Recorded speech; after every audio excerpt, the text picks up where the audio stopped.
આજે આણંદ જિલ્લાના 8 ગામોમાં વિકસિત ભારત સંકલ્પ યાત્રા રથનું પરિભ્રમણ. સરકારની વિવિધ કલ્યાણકારી યોજનાઓનો લાભ લેવા ગ્રામજનોને અનુરોધ. વિકસિત ભારત સંકલ્પ યાત્રાના માધ્યમથી દેશના પ્રત્યેક નાગરિકના વિકાસને સાધી લેવાનો સુદૃઢ પ્રયાસ કરવામાં આવી રહ્યો છે. રાજ્યના નાગરિકો સરકારની વિવિધ યોજનાઓના લાભ મેળવી શકે તે માટે આ યાત્રા પ્રતિદિન દરેક જિલ્લાના વિવિધ ગામોમાં પરિભ્રમણ કરશે. આણંદ જિલ્લામાં તમામ તાલુકાઓના વિવિધ ગામડાઓમાં દરેક જરૂરિયાતમંદ નાગરિકને સરકારની વિવિધ યોજનાઓના લાભ સરળતાથી મળી રહે તે માટે વિકસિત ભારત સંકલ્પ યાત્રાનો વિવિધ ગામમાં પહોંચી રહ્યો છે રથ. આણંદ જિલ્લામાં 26મી ડિસેમ્બરના રોજ વિકસિત ભારત સંકલ્પ યાત્રાના 27મા દિવસે યાત્રા રથ જિલ્લાના 6 તાલુકાના 8 ગામોમાં પહોંચશે.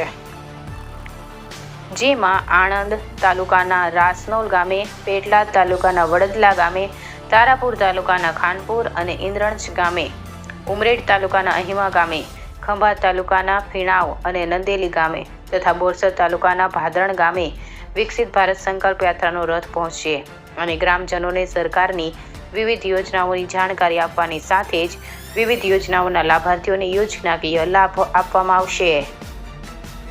ઇન્ડિયા 24 ન્યૂઝ સાથે અરવિંદ રાવલ, આણંદ.